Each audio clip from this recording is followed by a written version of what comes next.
ในอดีตการมีนาค2 ตนผัวเมียอยู่ครองคู่กันในเมืองใต้บาดาลมานานหลายร้อยปีแล้ววันหนึ่งพญานาคตนนั้นได้เห็นถึงพระสงฆ์ชราที่มีกิริยางดงามน่าเลื่อมใสเดินทางธุดงค์ผ่านป่าลึกที่เบื้องล่างคือวิมานของตนและคู่ครองเมื่อพญานาคเห็นพระสงฆ์รูปนั้นก็รู้สึกเลื่อมใสจึงได้แปลงกายเป็นชายหนุ่มรูปงามมาใส่บาตรและได้ขอฟังธรรมจากพระสงฆ์รูปนั้นพระสงฆ์รู้ด้วยญาณว่าชายหนุ่มรูปงามผู้นี้หาใช่มนุษย์แต่ก็ไม่ได้รู้สึกกลัวหรือรังเกียจจึงได้แสดงธรรมให้ชายหนุ่มฟังเมื่อได้ฟังธรรมจากพระธุดงค์แล้วพญานาคตนนี้ก็เกิดความเลื่อมใสเป็นอันมากจนอยากจะบวชเป็นพระแล้วปฏิบัติวิปัสสนาตามคำสอนขององค์สัมมาสัมพุทธเจ้าเพื่อหวังให้หลุดพ้นจากวัฏฏสงสารกระผมอยากจะบวชเป็นพระในพระพุทธศาสนาเพื่อเรียนรู้พระธรรมคำสอนของพระพุทธเจ้าเหลือเกินพระคุณเจ้าคิดว่าจะเป็นไปได้หรือไม่ขอรับชายหนุ่มเอ่ยด้วยความนอบน้อมถึงอาตมาจะไม่ตอบโยมก็คงรู้ดีว่าเป็นไปไม่ได้พระสงฆ์ชราตอบคำถามของชายหนุ่มทำไมล่ะขอรับในเมื่อกระผมมีความตั้งใจจริงเหตุใดถึงบวชไม่ได้ในข้อบัญญัติของการบวชนั้นมีกำหนดเอาไว้แล้วและโยมก็รู้อยู่แก่ใจว่าทำไมโยมถึงบวชไม่ได้พระสงฆ์ไม่ได้ขยายความว่าเหตุใดเขาถึงบวชไม่ได้เพราะรู้ดีว่าชายหนุ่มแปลงกายคนนี้ก็ต้องรู้อยู่เช่นกันว่าทำไมตนเองถึงบวชไม่ได้พญานาคหนุ่มได้ฟังก็รู้สึกเศร้าโศกเป็นอันมากไม่ใช่ว่าเขาไม่เคยฟังเรื่องเล่าเกี่ยวกับนาคที่ต้องการบวชเป็นพระจนสู้อุตส่าห์แปลงกายมาจนได้เข้าพิธีอุปสมบททว่าสุดท้ายก็กลายร่างกลับเป็นนาคดังเดิมจนพระพุทธองค์ทรงเห็นความตั้งใจและให้เอ่ยเรียกชายที่เตรียมจะบวชว่านาคต่อเมื่อได้เข้าพิธีอุปสมบทแล้วถึงจะเรียกได้ว่าเป็นพระสงฆ์โยมบวชไม่ได้ก็ไม่เป็นไรนะขอให้โยมได้หมั่นศึกษาพระธรรมของพระพุทธองค์เพื่อเป็นการสั่งสมบุญบารมีเถิดเกิดชาติหน้าฉันใดโยมอาจจะได้บวชสมดังที่ตั้งใจไว้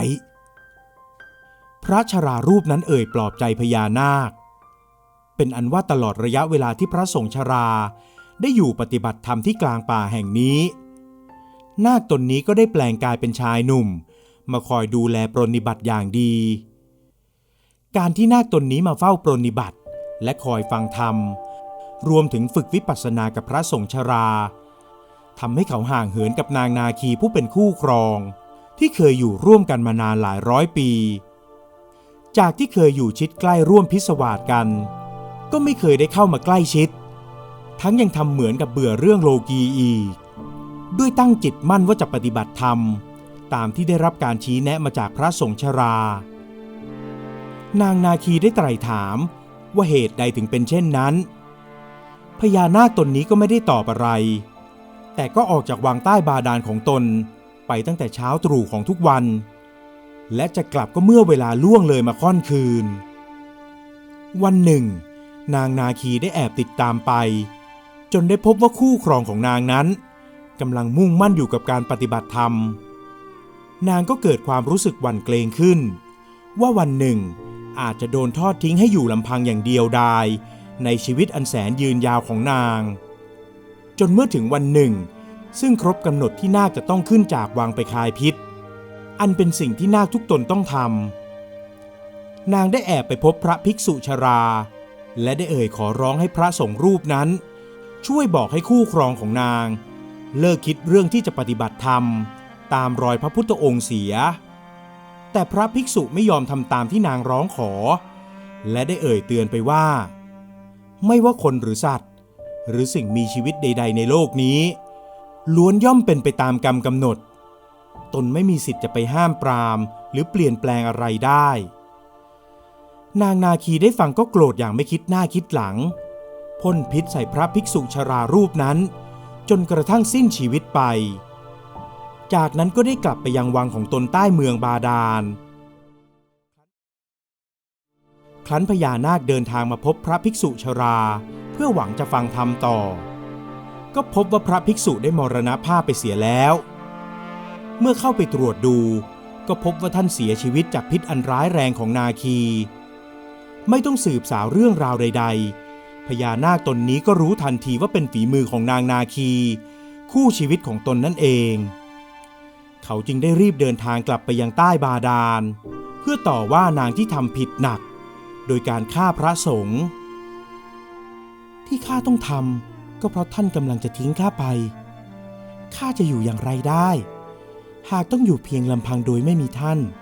ตลอดอายุขัยอันยืนยาวนี้นางนาคีเอ่ยอ้างถึงเหตุผลที่ตนได้ทำผิดครั้งใหญ่หลวงข้าเพียงแค่ไปฟังธรรมและฝึกปฏิบัติเจ้าก็รู้ดีว่าเดรัจฉานนั้น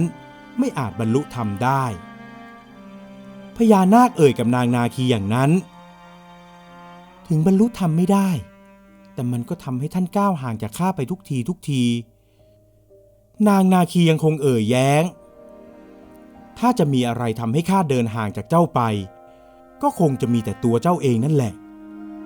เมื่อเอ่ยเช่นนี้เขาก็เดินหนีจากนางมาเสียทิ้งให้นางนาคีร้องตะโกนก้องเรียกให้เขาหวนกลับคืนอยู่เช่นนั้นการเวลาผ่านไปพญานาคตนนี้ยังคงยึดมั่นในการฝึกวิปัสสนาแม้จะรู้ว่าตนเองไม่อาจได้อุปสมบทหรือบรรลุธรรมได้แต่ก็ยังอยากจะปฏิบัติเอาไว้เพื่อเป็นทุนสำหรับตนเองและต่อมาก็มีพระภิกษุออกเดินทางธุดงค์มาถึงถิ่นที่เขาอาศัยอยู่พญานาครู้สึกปิติและดีใจเป็นอันมากที่จะได้ไปฟังธรรมเขาจึงจัดแจงแปลงกายเป็นชายหนุ่มไปขอปรนนิบัติดูแลพระภิกษุรูปนั้นและขอฟังธรรมตามโอกาสสมควรครั้นพอถึงรอบเวลาที่เขาจะต้องไปคลายพิษนางนาคีก็ได้ขึ้นมาจากใต้บาดาลแล้วไปรอบทำร้ายพระภิกษุรูปนั้นแต่ไม่ถึงขั้นเสียชีวิตทำให้พระภิกษุรูปนั้นได้ธุดงค์ไปยังที่อื่นเสียเมื่อพญานาคเดินทางมาพบเพื่อจะขอฟังธรรมก็ไม่พบพระภิกษุรูปนั้นแล้วเหตุการณ์เป็นเช่นนี้อยู่หลายครั้งจนพญานาคคิดว่าตนนั้นอาจจะเป็นเหตุให้พระภิกษุหลายรูปต้องมาลำบากเมื่อคิดได้เช่นนั้นจิตใจก็เศร้าหมองที่จะไม่ได้ฟังธรรมและฝึกวิปัสสนาอีกเมื่อใจเศร้าหมองก็พลอยให้กายผ่ายผอมทรุดโทรมลงไปด้วยไร้ราศีแห่งพญานาคผู้มีอายุหลายร้อยปีขณะเดียวกันนั้นนางนาคีก็ทำทุกวิถีทางเพื่อขัดขวางไม่ให้เขาได้มีโอกาสฟังธรรมจากพระรูปใดได้อีกสุดท้ายด้วยความตรอมใจพญานาคตนนี้ก็ได้สิ้นชีพลงในที่สุดทิ้งให้นางนาคีโศกเศร้าจนแทบสิ้นชีวิตตามนางเฝ้าโทษตนเองที่เป็นเหตุให้คู่ชีวิตต้องจากไปเมื่อได้ไตร่ตรองความผิดของตนจึงนึกได้ว่าตนเองนั้นคิดถึงแต่ตัวเองไม่คิดถึงผู้อื่นเลยสักนิดนางนาคีจึงตั้งใจว่านับจากนี้ต่อไปนางจะคอยดูแลและปกป้องพระภิกษุทุกรูปที่เดินธุดงค์มาถึงถิ่นนี้และตั้งใจรอคอยให้พญานาคคู่ชีวิตของนางได้กลับชาติมาเกิดอีกครั้งการเวลาผ่านไปเนิ่นนานนับร้อยปีในที่สุดด้วยดวงจิตที่ผูกพันกันนางนาคีก็รับรู้ได้ว่าคู่ครองของนางนั้นได้กลับชาติมาเกิดใหม่แล้วเป็นเด็กชายที่มีนิสัยดีมีเมตตาจิตใจอ่อนโยนไม่คิดรังแกหรือเบียดเบียนผู้ใดแม้ผู้นั้นจะเป็นเพียงสัตว์เล็กๆก็ตามนางนาคีได้แอบลอบมาดูหน้าคู่ครองของนางในร่างของเด็กชายหน้าตาจิ้มลิ้มพริ้มเพลาด้วยความชื่นชมแต่ไม่กล้าปรากฏกายให้เขาได้เห็นนางคอยเฝ้าคุ้มครองเขาอยู่ห่างๆไม่ให้เขาได้รับพยันตรายใด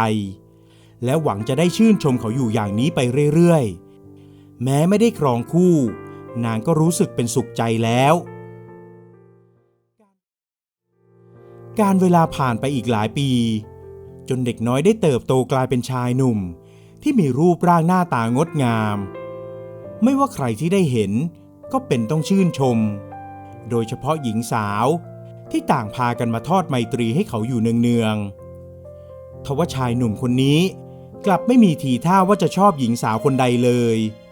จนกระทั่งพ่อกับแม่ของเขายังต้องเรียกลูกชายเข้ามาคุยลูกเอ๋ย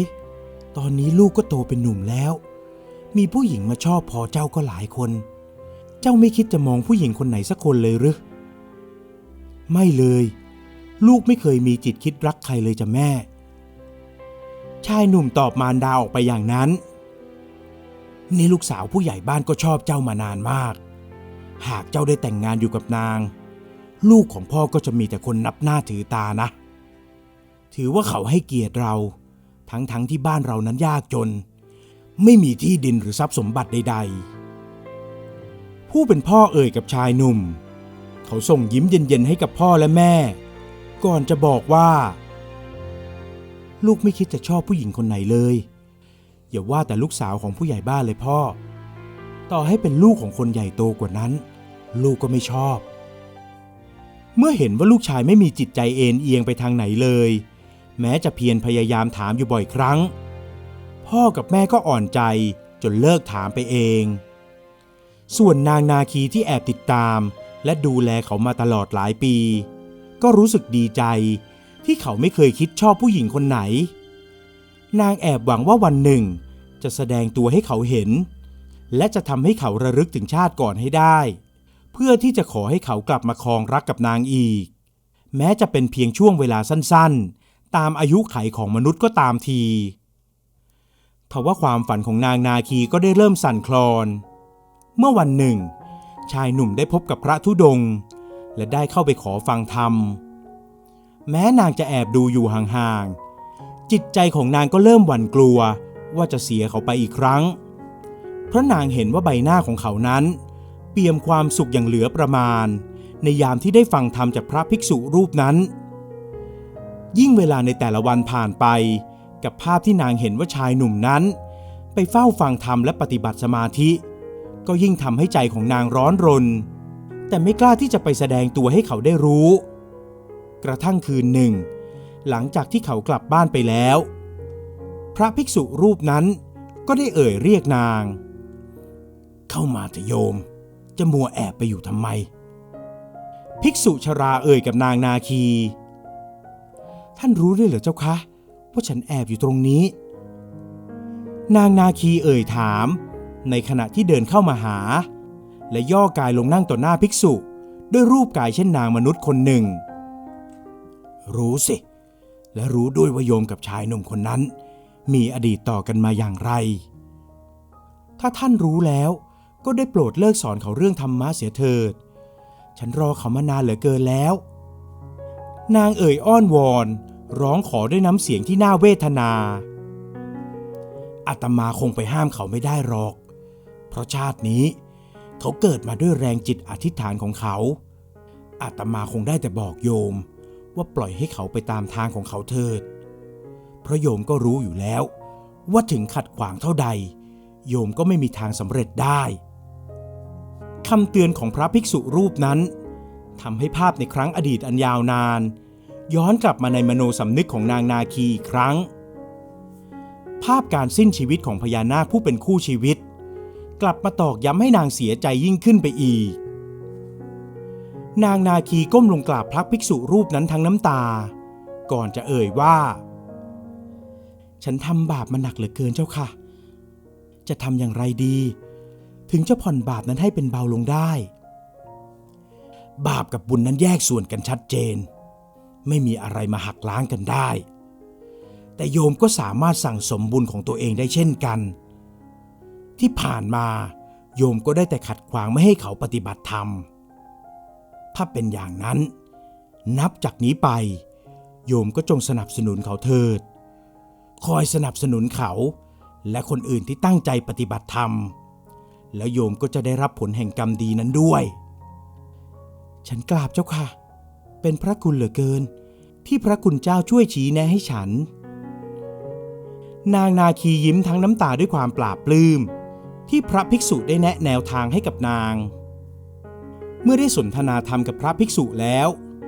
นางนาคีก็ตั้งใจว่านับแต่นี้หากชายหนุ่มผู้เคยเป็นอดีตคนรักของนางจะทำสิ่งใดนางจะสนับสนุนเขาทุกทาง และเมื่อถึงวัยที่เขาจะอุปสมบทได้นางก็จะร่วมอนุโมทนาบุญกับเขาด้วย